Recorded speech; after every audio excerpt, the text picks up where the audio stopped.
Assalamualaikum warahmatullahi wabarakatuh. Kami dari kelompok 5 yang beranggota Ide Ayu Lestari, Intan Aulia, dan Puput Fatmawati akan menjelaskan teori akuntansi mengenai Behavioral Accounting Research. Pengertian akuntansi perilaku. Behavioral Accounting Research didefinisikan sebagai studi perilaku akuntan atau perilaku non-akuntan, di mana mereka dipengaruhi oleh fungsi akuntansi dan laporan. Terdapat 3 pilar utama akuntansi keperilakuan. Yang pertama, perilaku manusia, yang kedua akuntansi, dan yang ketiga organisasi. Dalam perkembangan selanjutnya, bahkan diperluas lagi sampai bagaimana akuntansi dan masyarakat saling mempengaruhi, sehingga aspek sosial dari akuntansi juga sering dimasukkan sebagai bagian dari akuntansi keperilakuan. Selanjutnya, ruang lingkup akuntansi perilaku. Menurut Siegel, Ramanujan, dan Marconi, pada tahun 1998 ada 3 bagian. Yang pertama, pengaruh perilaku manusia terhadap desain, konstruksi, dan penggunaan sistem akuntansi. Akuntansi perilaku membahas sikap dan filosofi manajemen yang dapat mempengaruhi sifat pengawasan akuntansi dan fungsi organisasi. Yang kedua, pengaruh sistem akuntansi terhadap perilaku manusia. Bagaimana sistem akuntansi mempengaruhi motivasi, produktivitas, pengambilan keputusan, keputusan kerja, dan kerjasama. Lalu yang ketiga, metode meramalkan dan strategi untuk mengubah perilaku manusia. Dan di sini bagaimana sistem akuntansi dapat digunakan untuk mempengaruhi perilaku manusia.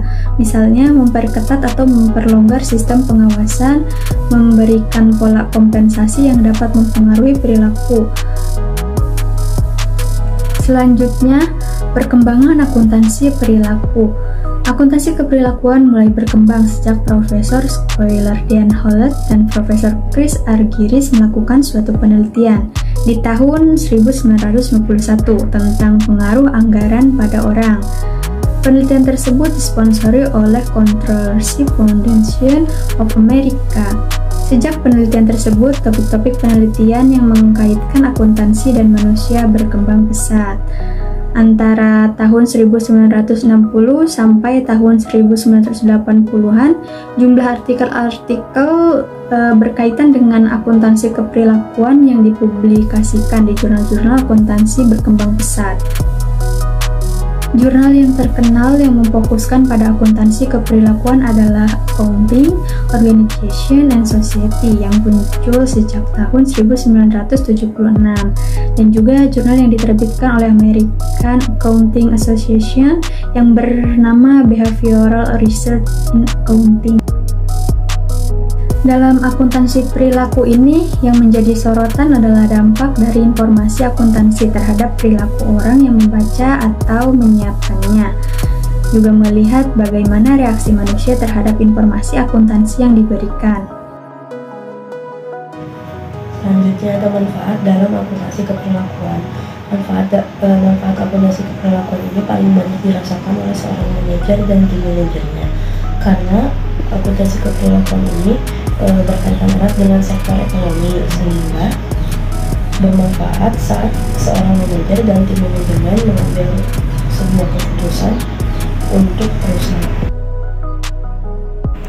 Selanjutnya ada aspek penting dalam akuntansi keperilakuan. Yang pertama itu ada teori organisasi dan keperilakuan manajerial. Teori organisasi modern mempunyai perhatian dalam menjelaskan perilaku komponen entitas perusahaan sebagai dasar untuk memahami tindakan dan motif-motif mereka. Teori organisasi modern memandang adanya interaksi antar elemen organisasi untuk mendukung tujuan organisasi. Yang kedua yaitu penganggaran dan perencanaan. Fokus dari area ini yaitu formulasi tujuan organisasi untuk interaksi perilaku individu. Beberapa dimensi penting dalam area ini yaitu proses partisipasi penganggaran, level kesulitan dalam pencapaian tujuan, level aspirasi, dan adanya konflik antara tujuan individual dengan tujuan organisasi. Yang ketiga, pengambilan keputusan. Nah, dalam bidang ini yaitu teori-teori dan model-model tentang pengambilan keputusan. Di sini ada 3 teori. Yang pertama itu teori normatif, bagaimana seharusnya orang mengambil keputusan. Yang kedua, teori paradoks, sesuatu yang bertentangan dengan teori normatif. Sedangkan yang ketiga yaitu model deskriptif, menjelaskan apa yang terjadi ketika orang mengambil keputusan berdasarkan fakta-fakta empiris yang ada. Yang ketiga yaitu pengendalian.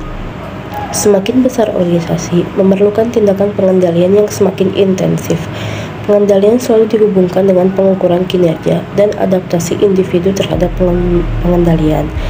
Dimensi penting dalam pengendalian yaitu struktur organisasi, pengendalian internal, sentralisasi, dan hubungan antar hierarki administrasi.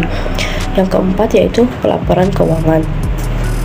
Aspek keperilakuan dalam pelaporan keuangan meliputi perilaku, perataan, laba, dan kendala informasi akuntansi dan relevansi informasi akuntansi bagi investor.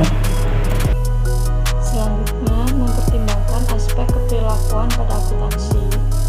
Akuntansi bukanlah suatu yang statis, tetapi akan selalu berkembang sesuai dengan perkembangan lingkungan akuntansi serta kebutuhan organisasi akan informasi yang dibutuhkan oleh penggunanya. Berdasarkan pemikiran tersebut, manusia dan faktor sosial secara jelas didesain dalam aspek-aspek operasional utama dari seluruh sistem akuntansi. Para akuntan secara berkelanjutan membuat beberapa asumsi mengenai bagaimana mereka membuat orang termotivasi, bagaimana mereka menginterpretasikan dan menggunakan informasi akuntansi, dan bagaimana sistem akuntansi mereka sesuai dengan kenyataan manusia dan mempengaruhi organisasi. Penjelasan tersebut menunjukkan adanya aspek keperilakuan pada akuntansi, baik dari pihak pelaksana maupun dari pihak pemakai informasi akuntansi. Pihak pelaksana adalah seorang atau kumpulan orang yang mengoperasikan sistem informasi akuntansi dari awal sampai terwujudnya laporan keuangan. Pengertian ini menjelaskan bahwa pelaksanaan memainkan peranan penting dalam menopang kegiatan organisasi karena hasil kerjanya dapat memberikan manfaat bagi kemajuan organisasi dalam bentuk peningkatan kinerja melalui motivasi kerja dalam wujud ketetapan standar-standar kerja. Pelayanan akuntansi mungkin juga telah sampai pada puncak permasalahan yang rumit dan gagasan akuntansi dapat muncul dari beberapa nilai yang ada. Tetapi, pertimbangan perilaku dan sosial tidak berarti mengubah dari tugas akuntansi secara radikal.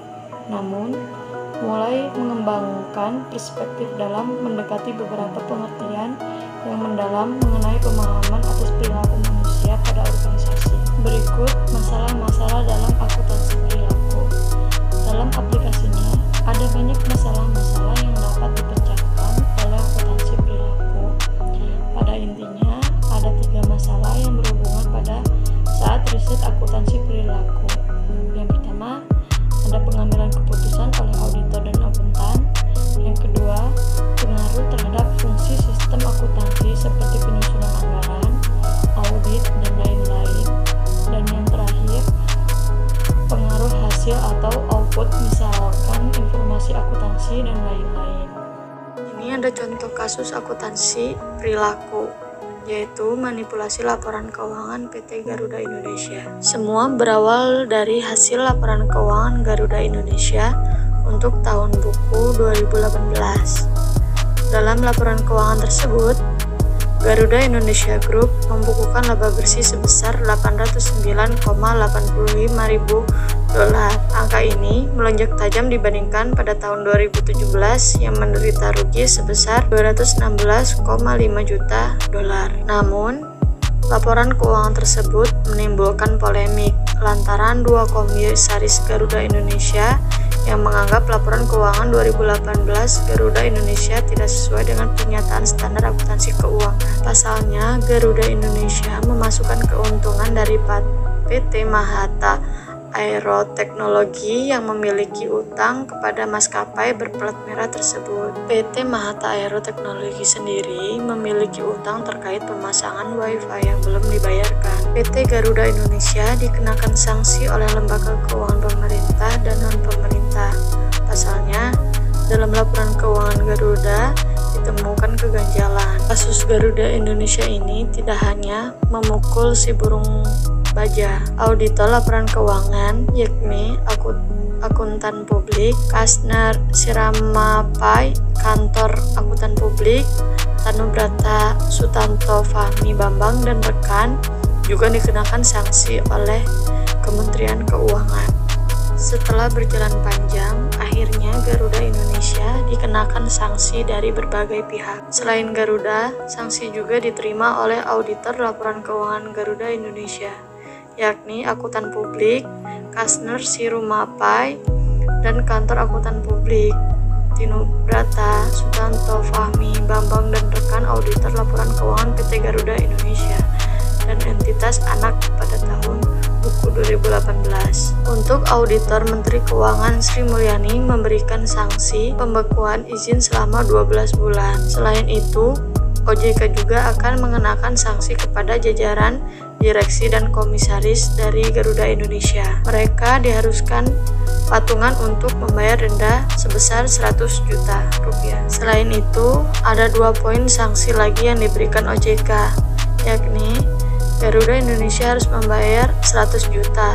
Selain itu, masing-masing direksi juga diharuskan membayar 100 juta. Selain sanksi dari Kementerian Keuangan dan juga Otoritas Jasa Keuangan, Garuda Indonesia juga kembali diberikan sanksi oleh Bursa Efek Indonesia. Adapun sanksi tersebut salah satunya memberikan sanksi sebesar 250 juta kepada maskapai berlambang burung Garuda tersebut.